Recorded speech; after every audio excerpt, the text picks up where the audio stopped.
देखिए, आज का मेरा वाला टॉपिक है नंबर सिस्टम यानी संख्या पद्धति। इसके बारे में हम संपूर्ण जानकारी लेंगे कि मतलब कैसे नंबर सिस्टम में कैसे क्या किया जाता है, कौन से मतलब नंबर सिस्टम में क्या क्या आता है, इसके बारे में हम संपूर्ण जानकारी प्राप्त करेंगे। पहला है हमारा नंबर सिस्टम कि नंबर सिस्टम यानी किसे कहते हैं। नंबर सिस्टम यानी संख्या पद्धति हम किसे कहते हैं, तो संख्याओं को लिखने एवं उनके नामकरण के सुव्यवस्थित नियमों को संख्या पद्धति कहते हैं। संख्याओं को लिखने एवं उनके नामकरण से सुव्यवस्थित नियमों को संख्या पद्धति कहते हैं। अब इसके बारे में इसके अंतर्गत जो भी टॉपिक आता है, जैसे कि हमारा पहला टॉपिक है नेचुरल नंबर यानी प्राकृतिक संख्या। प्राकृतिक संख्या किसे कहते हैं, तो गिनती की जाने वाली सभी संख्याएं प्राकृतिक संख्या कहलाती है। या दूसरा हम परिभाषा दे सकते हैं कि एक से शुरू होने वाली संख्याएं सभी प्राकृतिक संख्या कहलाती है। जैसे कि 1 2 3 4 5 डैश डैश अनंत तक, मतलब इसके बीच में जो भी संख्याएं आएगी, अनंत से और 1 के बीच में जो भी संख्याएं आएगी सभी प्राकृतिक संख्या कहलाती है। इसका दूसरा एक और बात इसमें मेन पॉइंट ये होता है, इसमें देखो प्राकृतिक संख्या को दूसरा नाम हम हिंदू अरबी संख्या कहते हैं। बहुत से बच्चे नहीं जानते हैं कि हिंदू अरबी संख्या किससे कहते हैं।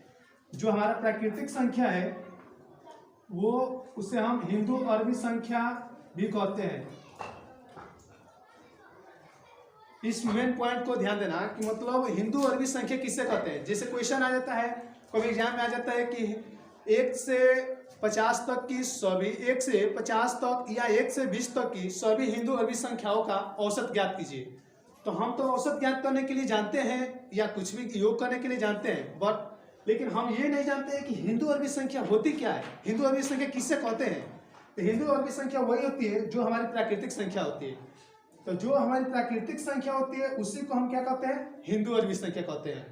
तो जो भी प्राकृतिक संख्या है यानी कि जो अब कहते हैं हम गिनती करने के लिए कि 1 से 5 तक, ये मान लो कि ये 5 है, तो हम 1 से शुरू करते हैं। हम कह रहे हैं कि 1 से शुरू करते हैं। गिनती की जाने वाली संख्या है प्राकृतिक संख्या कहलाती है, क्योंकि हम शुरू करते हैं 1 से। 1 2 3 4 5, ये तो हम शुरू कभी करते नहीं है कि 0 1 2 3 4 5, ऐसे नहीं करते हैं। तो जो भी गिनती करेंगे 1 से हम शुरू करते हैं, तो गिनती की जाने वाली सभी संख्या क्या कहलाएगी, नेचुरल नंबर यानी प्राकृतिक संख्या।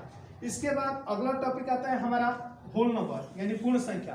पूर्ण संख्या किससे कहते हैं, तो प्राकृतिक संख्या के समूह में शून्य को सम्मिलित करने से प्राप्त संख्या पूर्ण संख्या कहलाती है। प्राकृतिक संख्या के समूह में जो भी संख्या प्राप्त होगी, प्राकृतिक संख्या के समूह में शून्य को सम्मिलित करने से जो भी संख्या हमारी प्राप्त होगी वो हमारी क्या कहलाएगी, पूर्ण संख्या यानी होल नंबर कहलाएगी। हमारे इसमें क्वेश्चन ये बनता है, क्वेश्चन ये होता है कि सभी प्राकृतिक संख्या पूर्ण संख्या हो सकती है। तो हाँ, सभी प्राकृतिक संख्या पूर्ण संख्या हो सकती है, लेकिन सभी पूर्ण संख्या प्राकृतिक संख्या हो सकती है तो नहीं।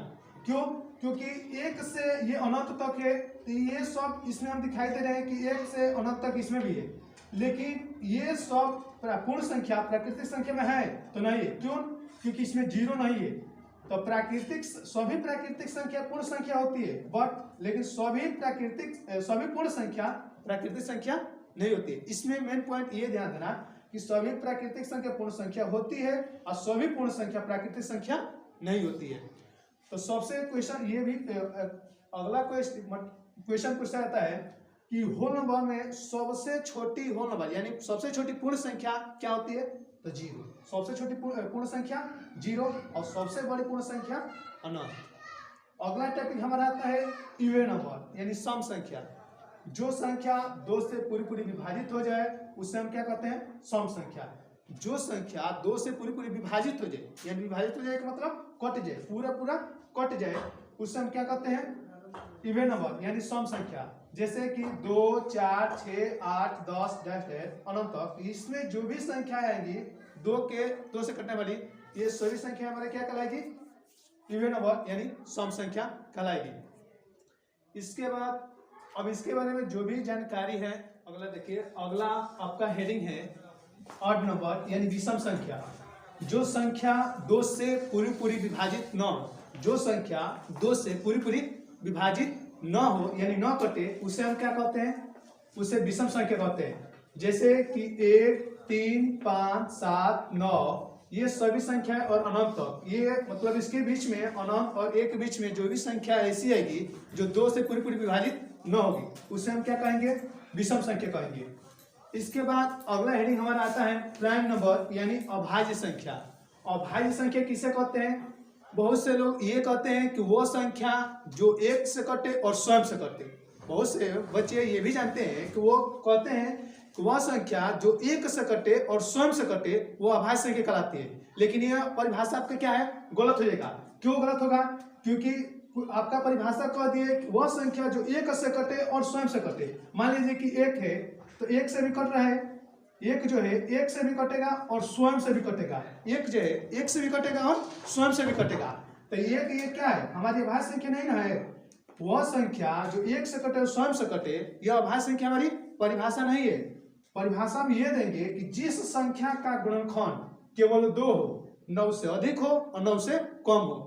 जिस संख्या का गुणनखंड केवल 2 हो उसे हम क्या कहेंगे, अभाज्य संख्या कहते हैं। जैसे कि सबसे छोटी अभाज्य संख्या क्या होती है, 2, 3, 5, 7, 11 अनंत।